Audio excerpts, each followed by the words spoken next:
Welcome back to Face the Nation. I'm Ed O'Keefe in this morning for Margaret Brennan. We turn now to the FBI search at former President Trump's Florida resort. Ohio Congressman Mike Turner is the top Republican on the House Intelligence Committee, and he joins us this morning from Dayton, Ohio. Congressman, great to have you with us. Thank you for being here. This past week, a Florida federal judge asked the Justice Department to prepare a redacted version of the affidavit that set off the FBI operation at the former president's home, signaling he may be willing to release it as early as this coming week. But affidavits aren't usually made public during an investigation so as to not impede the investigation. I'm curious, what level of disclosure would satisfy the demand for the release of the affidavit, in your view? Well, this is very revealing because the court has already made a ruling that they believe, and remember, the court knows what's in the affidavit, that portions of the affidavit can be released to the public. Now, what's important about this affidavit is it will give us the information to understand how did the FBI justify raiding Mar-a-Lago and spending 9 hours in the president's house. When we know the former president's home, they had other options besides just raiding the house. They could have gone and asked for the subpoena to be enforced. And the mystery sort of here deepens because we know Attorney General Garland himself has taken responsibility, said he approved it. And the American public want the Attorney General focused on issues like human and drug smuggling at the border. They were Chinese espionage, out of control crime in our cities. But if you're going to turn to this, if you're going to turn to the former president and Mar-a-Lago, they want to make certain that this is to the highest level. There's an imminent national security threat. And this affidavit will tell us, did they even allege so? Because in their document trying to keep the affidavit sealed, they didn't even allege that there was a national security threat here. We should point out there's a poll out this morning at another news organization that finds almost 6 in 10 Americans actually support continuing this investigation. So while there may be other big issues, there's certainly wide public interest in this one. You're an attorney, though. Why would releasing any information in this affidavit make sense and assure the former president not only a fair investigation by the Justice Department, but potentially, if it gets to that, a fair trial?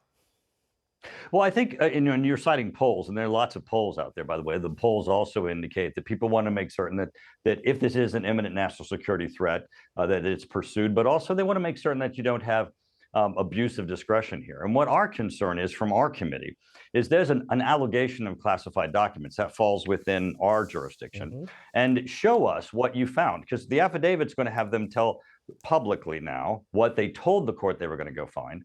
Show us what you found. It certainly won't affect the investigation. We deal with classified documents and information all the time. Show us what it is that you went into the president's residence, spent 9 hours at former President Trump's residence. What is it that was at an imminent national security threat that you didn't just go to court and ask the court to order that the documents be delivered to them? Why did they spend and just think of the resources of 30 agents that spent 9 hours in the preparation for that, when we have real imminent national security threats like Chinese espionage, the border, things that are going on in Ukraine. To take these resources and apply them here, certainly the American public wants to make certain this is not an abuse of discretion. Well, I'm curious, since you're a member of the Intelligence Committee, what use could a former president have for classified or top secret information once he's left office? Why bring it home with him to Florida? Well, I don't know. I mean, you'd have to ask him, but certainly we all know that every former president has access to their documents. It's how they write their memoirs. They don't have great recall of everything that's occurred in their administration. And we don't know that they're classified. We know, according to the FBI documents, that they were identified as marked classified. You have, of course, the former president saying that he declassified them themselves. But I think what's important here about this abuse of discretion, we have evidence of the FBI abusing that discretion and of misconduct on behalf of the FBI. The FBI, we had an attorney for the FBI that actually was convicted of doctoring an email to obtain a warrant against Trump. There's Trump's organization. You have the FBI using the Russia dossier, which has been proven to be debunked as evidence under a warrant that they submitted, all of which CBS has reported, and I have them up on my website, your own stories of these abuses of discretion. And the other question that we have is just recently, there was a raid on Project Veritas, which is a news organization to supposedly retrieve President Biden's daughter's diary. Now, that's not certainly an imminent national security threat. It might be embarrassing to the president, but it's not something you'd see them do for an ordinary citizen. So there are real questions as what is the FBI doing here? It's the rank and file FBI agents. Everybody agrees. We support them. We have great faith in them. But the leadership of the FBI, when they undertake a raid against the current president's political rival, you have to ask these questions. Real quick, are you aware of any standing order from President Trump that he might have had a standing order to declassify documents he took from the Oval Office to the White House residence while he was in office? I have never served in the White House. I would never have any knowledge of anything that occurred at the White House. Okay, so the Intelligence Committee wouldn't know whether the president had a standing order. Whether Biden does, whether anybody does, what they're declassifying.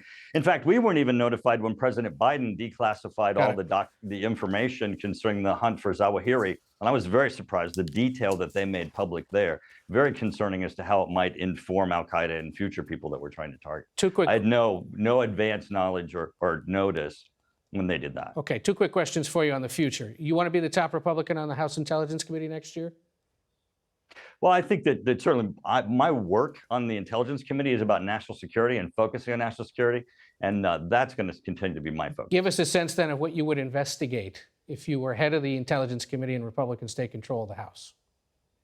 As I said from the beginning, is what I think we want Attorney General Garland to be focusing on instead of Mar-a-Lago is Chinese espionage, certainly furthering how do we assist Ukraine in fighting Russia aggression, looking at ways that we look at what's going on at the border with human and drug smuggling and how it's affecting our families.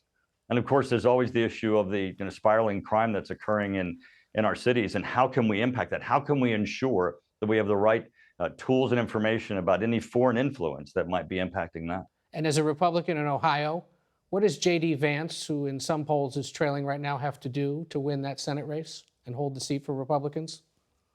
Yeah, he has to make the case, and I think he's doing that. He's campaigning very hard, and you should have him on. We'd love to. In fact, we've asked, and so far we haven't heard back. But if he's listening, J.D. Vance, we'd love to have you. Mike Turner, we loved having you. Thanks. We'll see you soon here in Washington, and we'll be back in a moment.